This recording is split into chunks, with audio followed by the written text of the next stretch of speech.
തൃശൂർ ജില്ലയിൽ മണ്ണിടിച്ചിൽ ഉരുൾപൊട്ടൽ സാധ്യത നിലനിൽക്കുന്ന പ്രദേശങ്ങളിൽ നിന്നും ആളുകളെ മാറ്റിപ്പാർപ്പിക്കുമെന്ന് ജില്ലാ ഭരണകൂടം. വിവിധ പ്രദേശങ്ങളിൽ നിന്നായി 42 കുടുംബങ്ങളെ മാറ്റിപ്പാർപ്പിക്കുന്നതിനുള്ള നടപടികൾ പുരോഗമിക്കുന്നതായി ജില്ലാ കളക്ടർ അർജുൻ പാണ്ഡ്യൻ അറിയിച്ചു. വിദഗ്ധ സംഘം റിപ്പോർട്ട് നൽകുന്നത് അനുസരിച്ച് പുനരധിവാസ പ്രവർത്തനങ്ങൾ വേഗത്തിലാക്കുമെന്നും ജില്ലാ കളക്ടർ അറിയിച്ചു.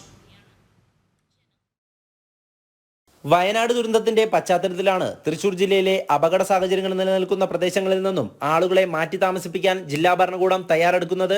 മണ്ണിടിച്ചിൽ ഉരുൾപൊട്ടൽ സാധ്യതകൾ നിലനിൽക്കുന്ന ചാലക്കുടി താലൂക്കിലെ അതിരപ്പള്ളി, വീരാൻകുന്ന്, അരേക്കാപ്പ് മേഖലകളിലെ 36 വനവാസി കുടുംബങ്ങളും തലപ്പള്ളി താലൂക്കിലെ അകമല മരാത്തുകുന്നിലെ 2 കുടുംബങ്ങളെയുമാണ് പുനരധിവസിപ്പിക്കുക. ഫൈനലായിട്ട് നമ്മൾ തീരുമാനിച്ച് 2 വീടുകൾ അവിടെ മണ്ണിടിച്ചിൽ സാധ്യതയുണ്ട്, അവിടെ എന്താണ് താമസിക്കാൻ പറ്റില്ല. ആ 2 വീടുകൾ മാറ്റിപ്പാർപ്പിക്കുന്നതാണ്. മറ്റുള്ള വീടുകൾ അവിടെ തന്നെ താമസിക്കാം.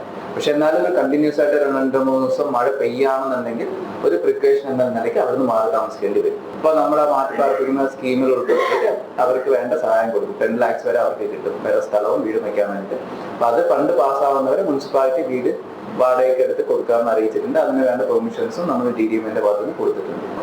അതിരപ്പള്ളിയിൽ പ്രധാനമായിട്ടും നമ്മുടെ 2 ട്രൈബൽ സെറ്റിൽമെന്റ് ആണ് ഇങ്ങനത്തെ പ്രദേശങ്ങളിൽ താമസിക്കുന്നത്. ഒന്ന് വീരാൻകുടിയും പിന്നെ അരേക്കാപ്പും. മഡ് ഫ്ലോ പ്രതിഭാസം കണ്ടെത്തിയ അകമലയിലെ 82 കുടുംബങ്ങളെ മഴക്കാലത്ത് മാറ്റി താമസിപ്പിച്ചിരുന്നു. ഇവരിൽ 2 കുടുംബങ്ങൾക്കാണ് ഭീഷണി നിലനിൽക്കുന്നത്. താൽക്കാലികമായി വടക്കാഞ്ചേരി നഗരസഭ ഇവർക്ക് പുനരധിവാസം ഒരുക്കും. വീരാൻകുടിയിലെയും അരേക്കാപ്പിലെയും കുടുംബങ്ങളെ അവർ നിർദ്ദേശിക്കുന്ന സ്ഥലം കണ്ടെത്തിയാവും പുനരധിവസിപ്പിക്കുക.